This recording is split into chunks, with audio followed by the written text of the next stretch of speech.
시청자 여러분 안녕하십니까? 10월 18일 굿모닝 MBN 시작합니다. 먼저 오늘의 주요 뉴스입니다.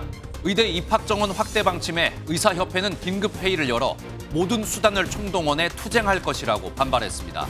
정부는 당초 내일로 예정됐던 의대 입학 정원 확대폭 발표를 연기했습니다. 바이든 미국 대통령이 전면전을 앞둔 이스라엘 방문을 위해 잠시 후 워싱턴을 출발합니다. 이스라엘군의 공습으로 하마스 최고 지휘관 중 한 명이 사망하는 등 양측의 충돌은 더욱 치열해지고 있습니다. 윤석열 대통령이 국민통합위원회와 만찬을 하며 새로 꾸려진 국민의힘 지도부와 상견례를 가졌습니다. 대장동 관련 재판에 출석한 민주당 이재명 대표는 검찰 주장에 30분 넘게 직접 조목조목 반박했습니다. 급발진 의심 사고로 12살 손자가 사망한 사건과 관련해 당시 운전을 했던 할머니에 대해 경찰이 혐의가 없다고 판단했습니다. 국과수 분석 결과를 뒤집은 건데 이례적이라는 평가가 나옵니다. 축구 대표팀이 주장 손흥민을 비롯한 유럽파들의 활약 속에 베트남을 6대 0으로 완파했습니다. 대표팀은 다음 달 아시아 지역 2차 예선전을 시작으로 2026년 북중미 월드컵을 향한 여정에 나섭니다. 전국의 아침 기온이 뚝 떨어지고 바람까지 불어 체감온도가 영하권으로 내려갔습니다. 내일 가을비가 내린 후 날은 더 추워지겠습니다. 오늘 아침은 굉장히 쌀쌀합니다. 아침 공기는 쌀쌀하지만 한낮에는 기온이 어제만큼 올라 일교차가 크겠는데요. 내일은 전국 대부분 지역에 가을비가 내리겠습니다. 오늘 자세한 날씨는 야외에 나가 있는 기상캐스터 연결해 알아보겠습니다. 김다영 캐스터, 날씨 전해주시죠. 네, 하루하루 가을색이 짙어지고 있습니다. 어제 서울 북한산에서도 첫 단풍이 관측됐는데요.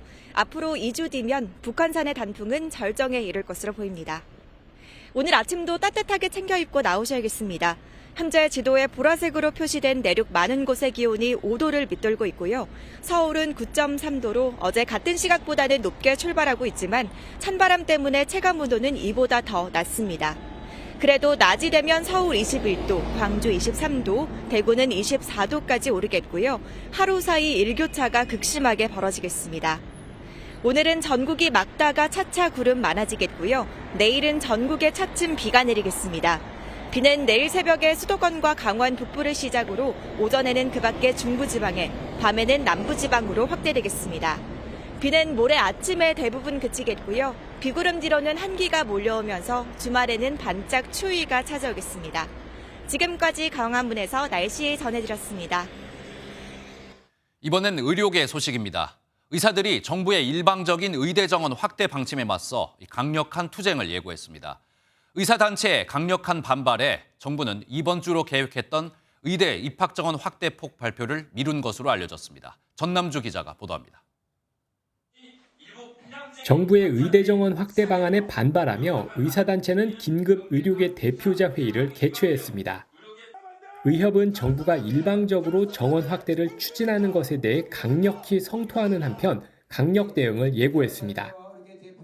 정부에서 의료계와의 충분한 논의와 합의 없이 의대 정원 정책을 독단적으로 결정한다면 이는 지난 구사 의정 합의를 명백히 파기하는 것이고 정부에 대한 의료계의 신뢰를 무참히 짓밟는 것이다. 의협 집행부를 포함해 전국시도 16개 의사회장과 개원의 협의회 회장단 등 81명이 참여한 비공개 회의는 2시간이 넘게 진행됐습니다. 의협은 정부가 의대 정원 확대 정책을 일방적으로 강행한다면 모든 수단과 방법을 총동원해 강력히 저항해 나갈 것이라고 경고했습니다. 만약 정부가 일방적으로 이렇게 추진하게 된다면 저희들은 주어진 로드맵에 따라서 강력한 투쟁에 들어갈 수밖에 없다는 것을. 정부가 내일로 계획했던 의대 입학 정원 확대폭 발표를 미루기로 했지만 의대 정원을 파격적으로 늘리겠다는 방침은 유지할 전망이어서 갈등의 불씨는 여전히 남아 있습니다. MBN 뉴스 전남주입니다. 앞서 보신 것처럼 의사단체들은 강력히 반발하고 있지만 정부는 의대 정원 확대를 더는 미룰 수 없다고 분명한 입장을 밝혔습니다. 특히 소규모 의대를 중심으로 정원을 늘리는 방안을 검토 중인데 지역 의대 신설을 요구한 지자체들은 이에 반발하며 삭발 집회를 예고했습니다. 이어서 유승호 기자입니다. 정부가 의대 정원 확대에 대한 확고한 의지를 재차 강조했습니다. 조규영 보건복지부 장관은 어제 의사인력 전문위원회에 참석해 의사수 정원을 더는 미룰 수 없다고 밝혔습니다. 조 장관은 이른바 소아과 오픈런과 응급실 뺑뺑이를 비롯한 의료 현장의 인력 부족 현실을 엄중히 인식한다고 전했습니다. 의사협회에는 정책 논의를 위해 구체적이고 실현할 수 있는 대안을 제시해달라고도 촉구했습니다. 정부는 현재 50명 미만의 소규모 의대를 중심으로 정원을 늘리는 방안을 검토하는 것으로 알려졌습니다.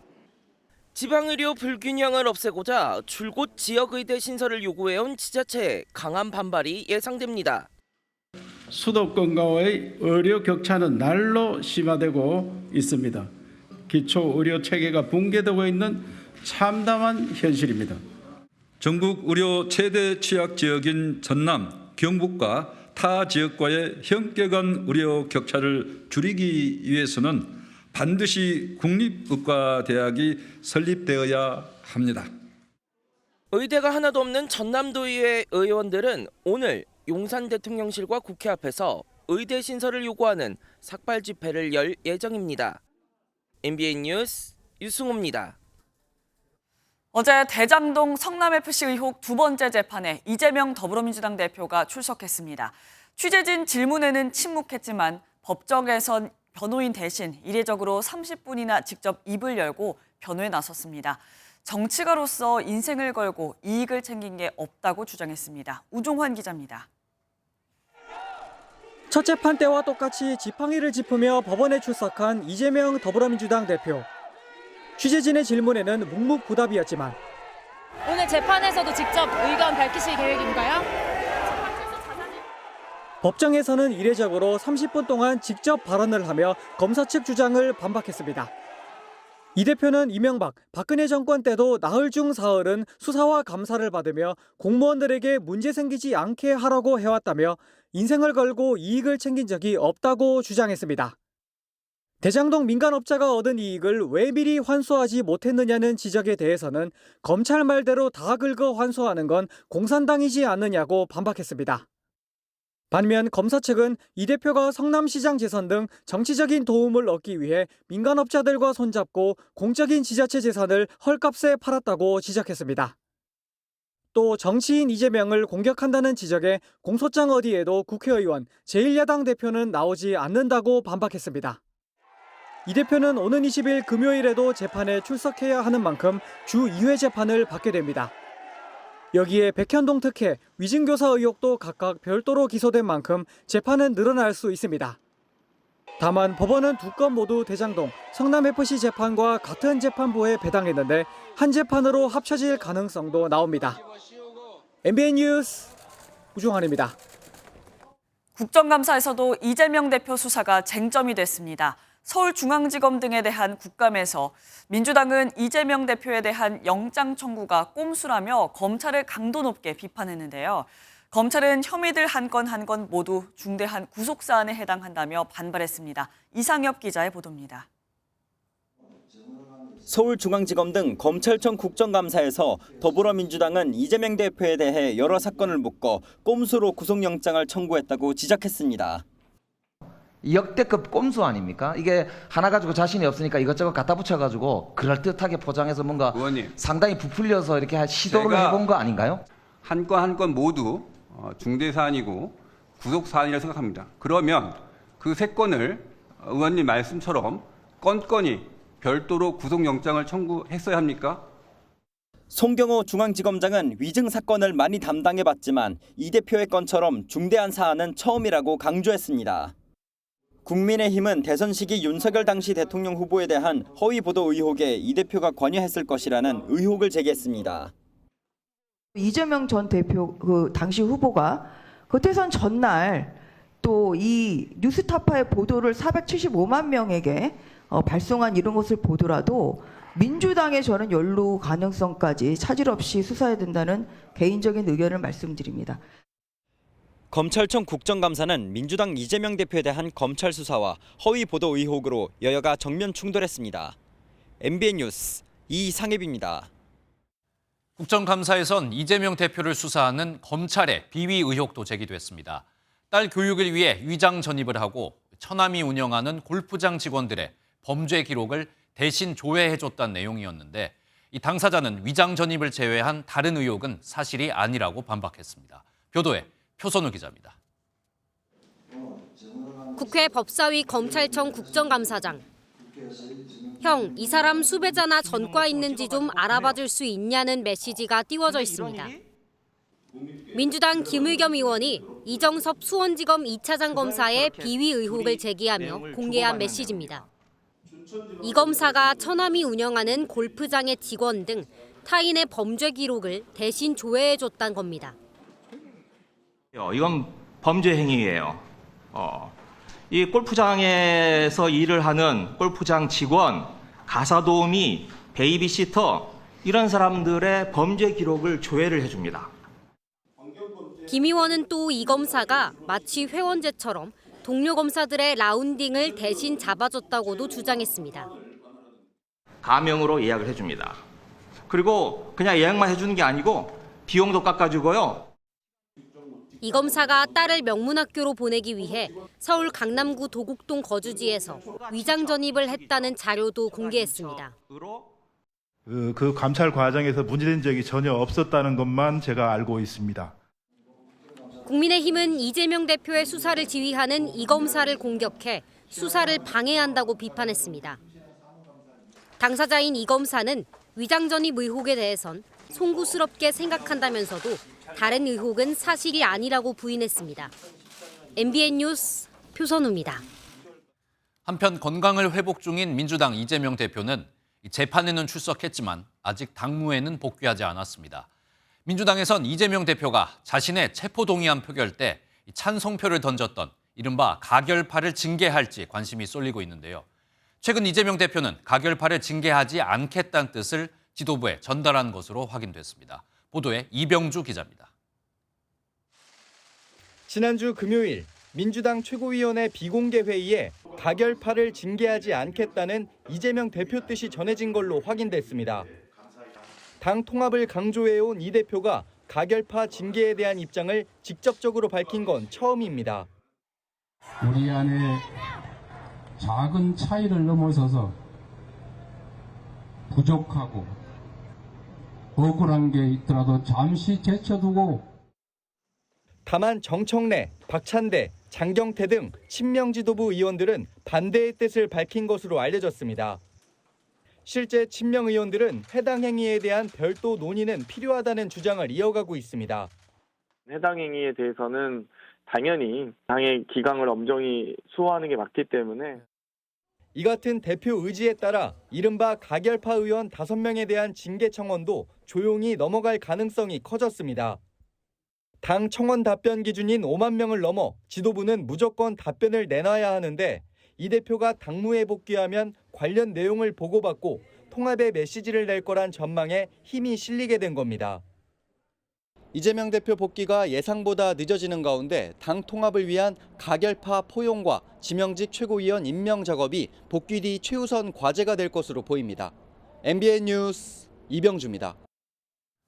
윤석열 대통령이 새로 꾸려진 국민의힘 지도부와 상견례를 가졌습니다. 윤 대통령은 국민 통합에 대해 전문성만 갖고 되는 것이 아니라며 내각과 여당 지도부가 적극적으로 움직여달라고 당부했습니다. 안병수 기자입니다. 윤석열 대통령이 당정 주요 인사들에게 국민 통합 정책들을 잘 살펴봐달라고 주문했습니다. 윤 대통령은 어제 국민통합위원회와 국민의힘 지도부 등 90여 명을 청와대 영빈관으로 초청해 약 2시간 동안 만찬을 했습니다. 특히 이 자리에는 새로 선출된 국민의힘 이만희 사무총장과 유이동 정책위의장도 참석해 김기현 2기 지도부와의 상견례 성격도 더했습니다. 이도훈 대통령실 대변인은 이번 만찬이 국민 통합의 목적과 방향성, 가치를 공유하기 위해 진행됐다고 설명했습니다. 이 자리에서 윤 대통령은 국민 통합은 전문성만 갖고 되는 것이 아니라 실제 어려움을 공감해야 한다며 여러 정책 제언을 당과 내각에서 관심 있게 봐달라고 밝혔습니다. 이어 이것들이 얼마나 정책 집행으로 이어졌는지 저와 내각이 돌이켜보고 반성하겠다고 말했습니다. 새로 꾸려진 여당 지도부와 첫 만남에서의 발언이라 여당에도 개혁 과제와 정책 개발에 주력해달라는 메시지라는 분석이 나옵니다. 김기현 대표는 당에서도 이를 뒷받침하겠다고 화답한 걸로 알려졌습니다. MBN 뉴스 안병수입니다. 오늘 하루 중요한 일정을 소개해드리는 굿모닝 오늘입니다. 어떤 일정이 있는지 함께 살펴보겠습니다.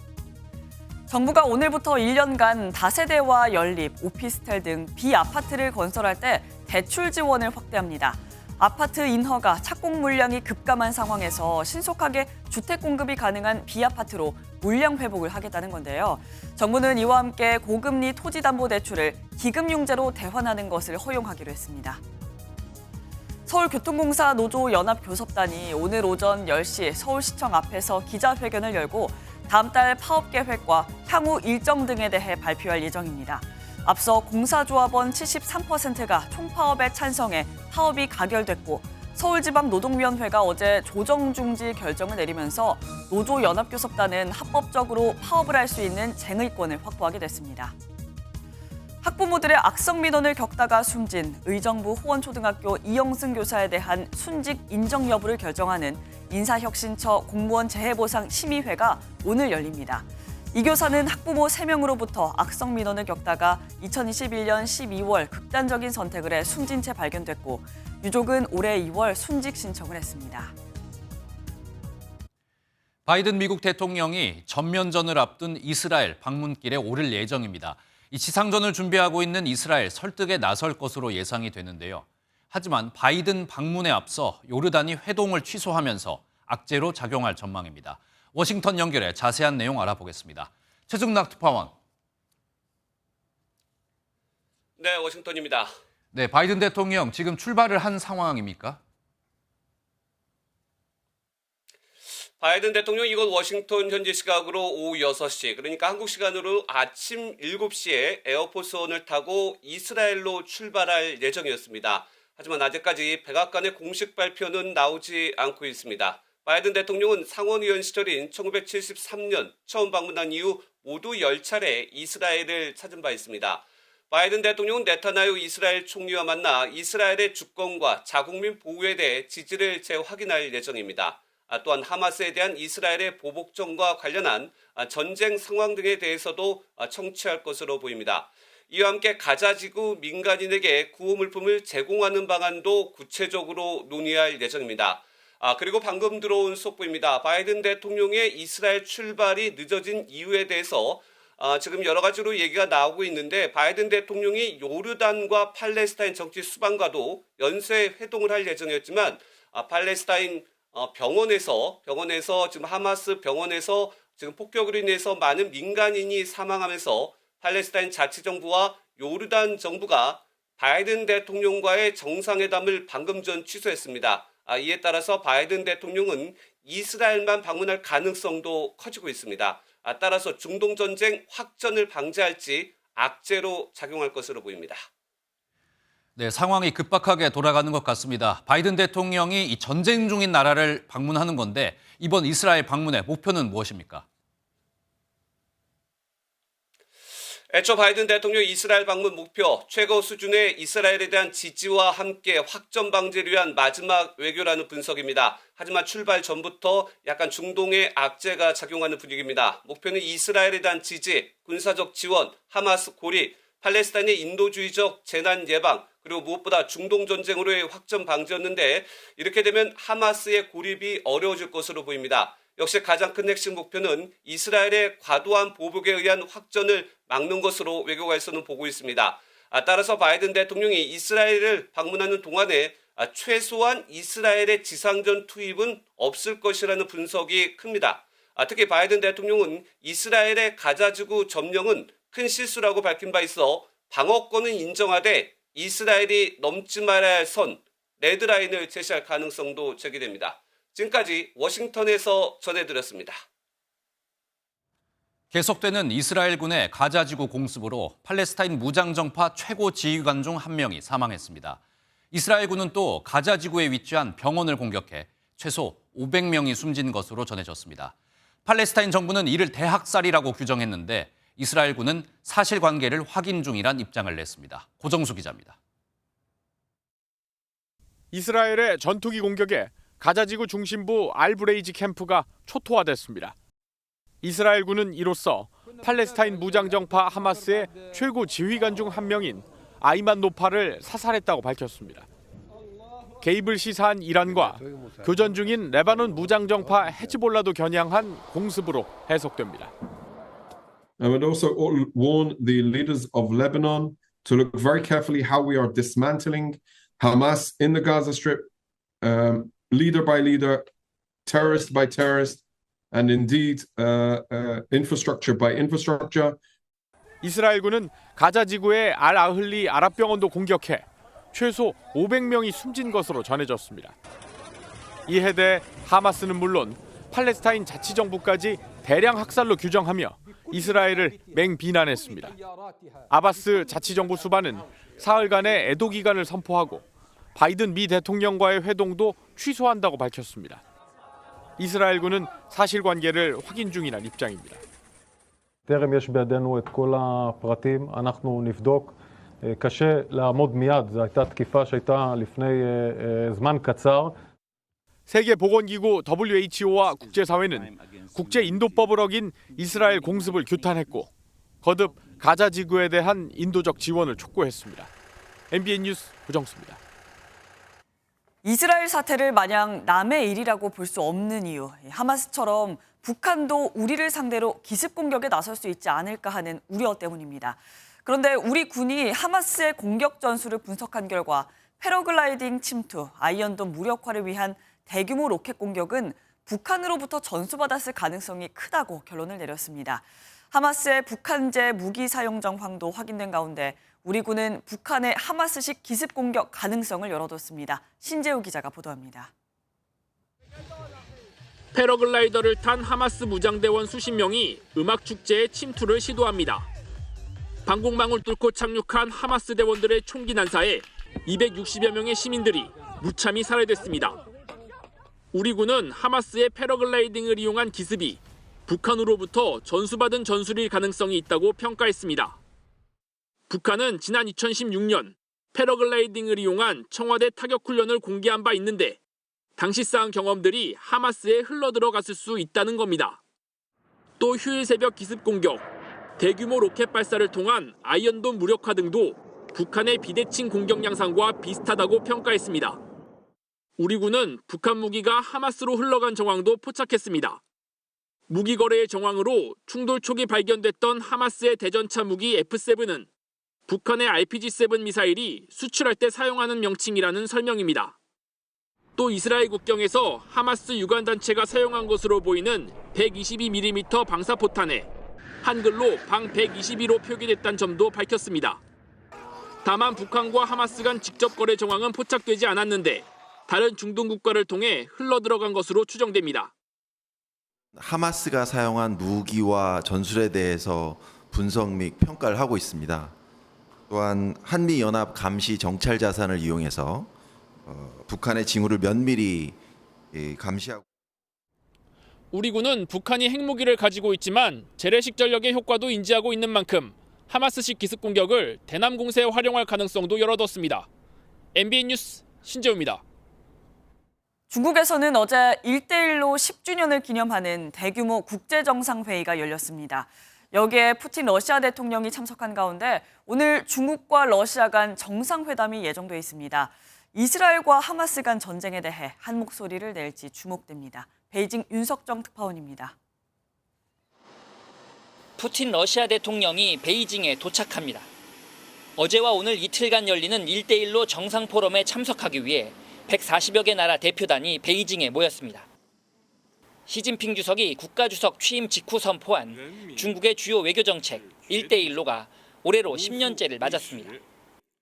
10年前我是在哈萨克斯坦首次提出共建丝绸之路经济带的倡议的，双方要加强合作，推动共建“一带一路”取得更多的成果。 오늘은 시 주석과 푸틴 대통령이 정상회담을 하고 양국 간 협력과 미국 견제에 관한 의견을 나눌 전망입니다. 특히 중러 정상이 이스라엘과 하마스 전쟁에 대해서도 한 목소리를 낼지 주목됩니다. 两国元首就推动中俄关系提质升级，维护地区安全稳定，建设人类命运共同体，达成一系列重要战略共识，引领中俄关系始终保持高位运行。 중국은 미국과 러시아 등과 잇따라 소통하며 이번 사태에 대한 중재자 역할을 자처하고 있습니다.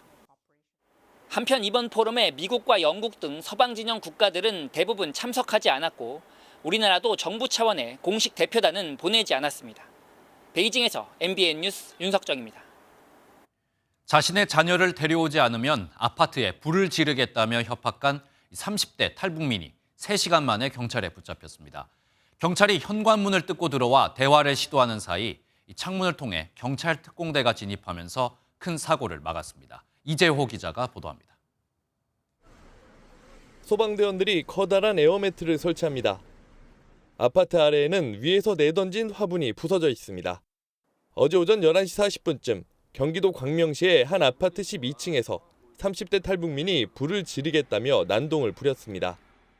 칼인지 뭔지 모르는데 처음에는 번덕번덕한 거를 가지고 올라가서 내려왔다 하고 그 난간 저거 거기를 이렇게 하고 막 그랬어. 무서워. 사건 현장입니다. 경찰은 이 현관문을 뜯고 안으로 진입해 남성과 대화를 이어갔습니다. 그 사이 경찰 특공대가 옥상에서 레펠을 타고 내려가 창문이 열려있던 발코니를 통해 안으로 진입했습니다. 3시간 정도 소동이 이어졌지만 다행히 별다른 인명피해는 발생하지 않았습니다. 경찰에 붙잡힌 남성은 가정폭력 사건으로 다른 가족과 분리조치되자 자녀를 데려와 달라고 요구하며 경찰과 대치했습니다. 경찰은 특수공무집행방해 혐의로 남성을 체포하고 구속영장 신청을 검토하고 있습니다. MBN 뉴스 이조입니다. 이번엔 한밤중에 술에 취해 자동차를 부수고 행인들을 위협하던 외국인 남성이 경찰에 붙잡혔습니다. 출동한 경찰관에게도 물건을 집어던지며 저항해 결국 테이저건을 맞고 체포됐는데 불법 체류자였습니다. 보도에 심동욱 기자입니다. 한 남성이 주택 출입문을 향해 자전거를 휘두릅니다. 잠시 후 행인들과 눈이 마주치자 의자를 들고 소리를 지르며 뒤쫓습니다. 서울 동대문 경찰서는 20대 남성 A씨를 재물손괴와 특수공무집행방해 등의 혐의로 현행범 체포했습니다. A씨는 술에 취해 주차장에 놓은 어린이용 자전거를 집어던져 차량을 부수고 의자를 들고 행인들에게 소리를 지른 것으로 알려졌습니다. 신고를 받고 출동한 경찰을 발견하자 A씨는 인근의 연립주택으로 도주했습니다. 소리를 지르고 다니더라고. 나가면 안 될 것 같은 그런 기분이 들더라고. 이거 문 안 열어주니까 막 두드리더라고. 인근 연립주택 옥상으로 도망친 A씨는 경찰에게 자전거 등을 던지며 저항하다 테이저건을 맞고 체포됐습니다. 경찰 조사 결과 A씨는 필리핀 국적의 20대 남성으로 불법 체류자였습니다. A씨는 범행 당시 만취 상태였고 우발적으로 범행을 저지른 것으로 전해졌습니다. 경찰은 특수공무집행방해 혐의 등을 적용해 A씨에 대한 구속영장을 신청했습니다. MBN 뉴스 심동욱입니다.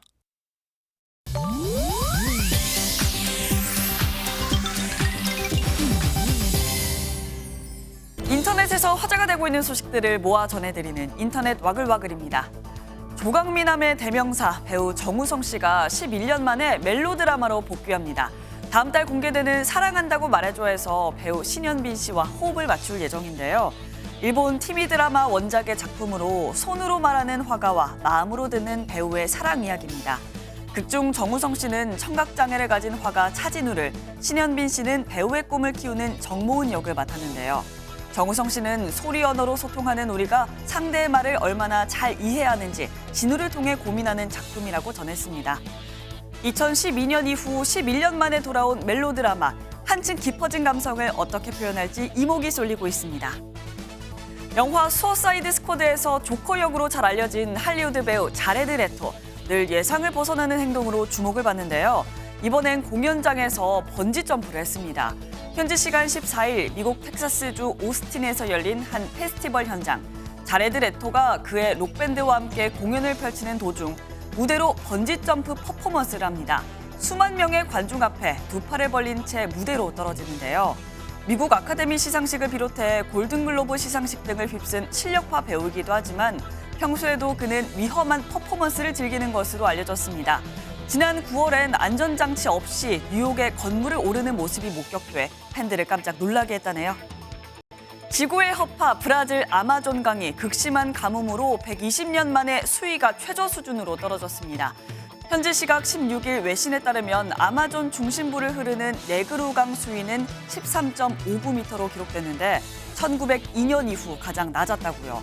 현지 기상당국은 현재 건기가 진행 중이라 앞으로 몇 주간 수위가 더 떨어질 것이라고 예측했고 실제로 강물 높이가 하루 평균 약 13cm씩 떨어지는 상황입니다.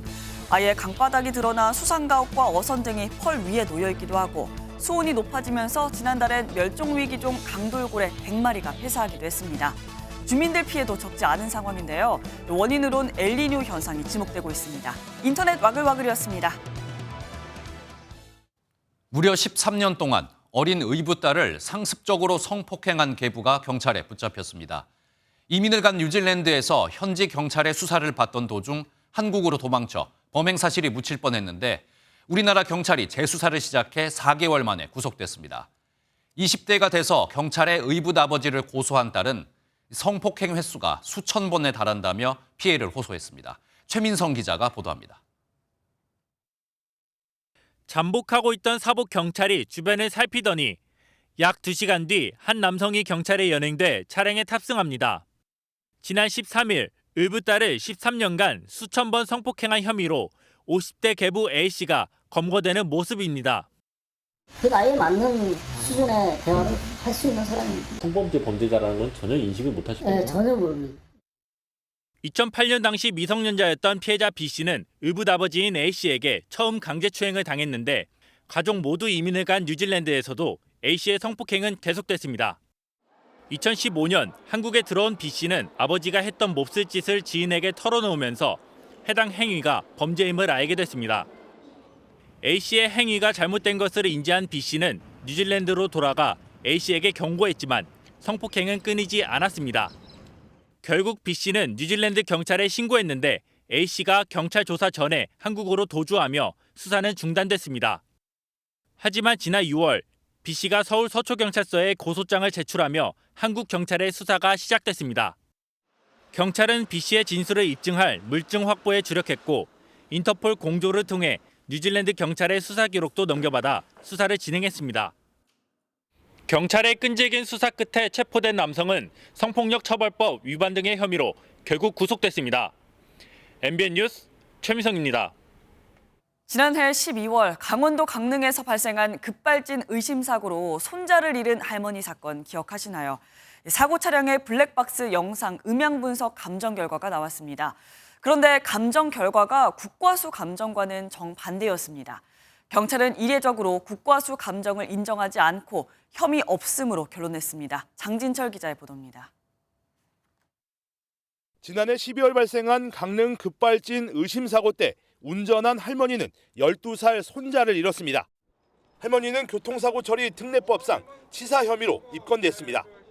경찰은 10개월간 수사 끝에 증거가 불충분하다며 혐의 없음으로 사건을 종결하고 검찰로 송치하지 않았습니다. 앞서 국과수는 제동 계열에 결함이 없고 운전자가 가속 페달을 밟아 사고가 발생했을 가능성이 있다며 과실에 무게를 뒀습니다. 하지만 경찰은 국과수의 감정 결과가 실제 엔진을 구동하지 않고 진행돼 기계 오작동을 확인할 수 없어 운전자 과실을 입증하는 데 한계가 있다고 판단했습니다. 경찰이 국과수 감정 결과를 채택하지 않은 것은 매우 이례적입니다. 불송치가 나면 뭐하냐고, 도연이가 없다고 하염없이 울으시는 어머니의 모습에 그래도 마음의 짐은 조금이라도 벗어날 수 있지 않을까 하는. 손해배상 민사소송에서 채택된 민간 전문가의 블랙박스 음향 정밀 감정에서도 국과수와 엇갈린 결과가 나왔습니다. 민간 감정인은 변속 레버를 D에서 N으로 다시 N에서 D로 변경하는 소리는 확인되지 않았다고 밝혔습니다. 운전자가 사고 직전 기어를 조작했다고 한 국과수 감정 결과와 상반되는 겁니다. 또 사고 차량에서 발생한 엔진음도 같은 연식의 차량에서 나는 엔진음과 주파수가 눈에 띄게 다른 점도 확인했습니다. 국가수가 없었던 사실을 아무 근거 없이 그런 식으로 감정 결과를 내놓은 거는 굉장히 유감스러운 거죠. 이번 음향 분석 감정에서 도연이가 충돌 직전 비교적 차분하게 부딪히겠다고 말하고 질주를 할 때 공포에 질린 듯 어라는 목소리도 확인돼 안타까움을 더했습니다.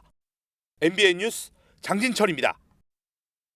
우리나라에서 스포츠 토토를 제외하고 경기 승패에 돈을 거는 도박은 불법입니다. 그런데 게임머니를 이용해 배당을 받는 온라인 게임이 사실상 도박장이 되고 있습니다. 게임머니를 실제 돈으로 환전해주는 건데 지난 4년 사이 적발 건수가 20배로 급증했습니다. 민지숙 기자가 단독 보도합니다. 직장인 강모 씨는 고등학생 시절 온라인 게임 형태의 스포츠 도박을 시작했습니다. 3년 만에 1,500만 원을 잃고 나서야 도박 중독 치유센터를 찾았습니다. 돈을 빌리고 또 계속 베팅하고 또 빌리고 그걸로 따서 갚을 수 있을 거라고 생각했는데 강 씨가 가입한 것과 유사한 사이트는 89개에 달하는데 모두 합법적이라고 홍보하고 있습니다. 실제 미국 프로농구팀의 경기 결과에 게임머니 골드를 걸고 승패를 맞추면 배당률에 따라 게임머니를 획득할 수 있습니다. 이곳에서 딴 게임머니 현금으로 되찾는 일 엄연한 불법입니다. 하지만 온라인에선 돈을 바꿔준다는 환전상 쉽게 찾을 수 있습니다. 실제 취재진이 게임 사이트 가입을 해보니 동시에 이 게임머니를 환전해준다는 쪽지가 날아오고 수수료 2%만 내면 곧바로 개인 계좌로 현금을 이체해준다고 안내합니다. 불법 환전 행위 적발된 건수만 해도 4년 전 700건에서 15,000여 건으로 20배 가까이 급증했습니다. 베팅 게임사들이 불법 환전 거래를 방치하고 또는 도박 중독까지 양산하면서 사회적 문제를 더욱 키우고 있다고 저는 봅니다. 20조 원을 넘긴 불법 시장 규모를 생각하면 실제 불법 행위는 훨씬 더 많을 것으로 추정됩니다. MBN 뉴스 민지숙입니다.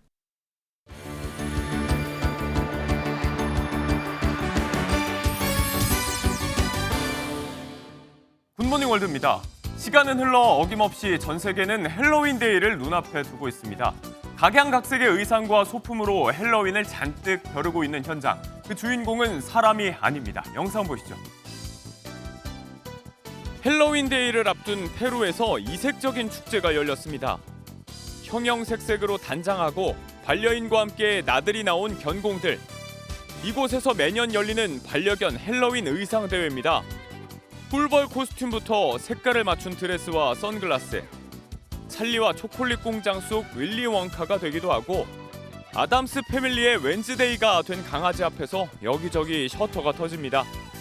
창의성, 독창성, 의상 제작에 대한 가족 참여도 등이 심사 기준인데요. 반려견에 대한 책임감 고취와 입양 촉진을 위해 매년 열린다는데 그 취지는 둘째치고 다들 너무 즐거워 보이죠.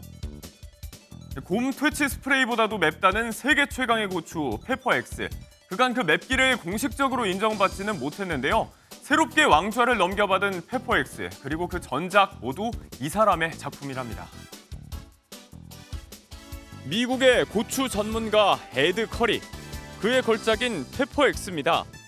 그간 공식적으로 가장 매운 고추는 그가 10년 전 선보인 캐롤라이나 리퍼로 알려졌었는데요. 이번에 페퍼엑스가 그 타이틀을 이어받게 됐습니다. 맵기를 측정하는 스코빌 지수로 기네스 세계 기록을 공인받은 건데요. 보통 할라피뇨가 5,000, 하바네로가 10만 정도라는데요. 캐롤라이나 리퍼의 경우 164만, 페퍼엑스의 기록은 무려 269만이 넘는답니다. 커리 본인조차 고추를 먹고 3시간 반 동안 열기와 복통을 느꼈을 정도라는데요. 매운 게 그렇게 좋을까요? 그의 매운맛 연구는 이제 시작이랍니다. 총 날개 길이 3m, 북미의 상징인 맹금류, 콘도르. 가토기남 멸종위기종인 녀석들이 조류 독감 때문에 개체수가 급감하고 있다는데요. 종 보존을 위한 특별한 노력이 현재 진행 중입니다. 부리를 잡힌 채 품에 안겨 들어오는 거대한 새 한 마리. 북미에서 가장 큰 맹금류인 콘도르입니다. 빈틈을 놓치지 않고 재빨리 정확하게 주사를 놓는 수의사들. 콘도르는 지금 조류 독감 예방 접종 중입니다. 멸종 위기종인 콘도르를 보존하려던 지난 40년간의 노력, 가장 큰 걸림돌은 다름 아닌 조류 독감이었습니다. 현재 남은 야생 개체 수는 350여 마리 정도인데 올 초 애리조나에서 21마리가 조류 독감으로 사망하기도 했다고요.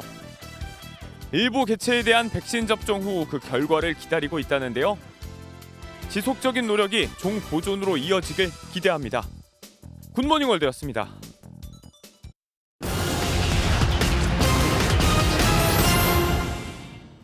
정부가 김장철을 맞아 배추 2천여 톤을 공급하는 등 서민물가 안정 대책을 내놨습니다.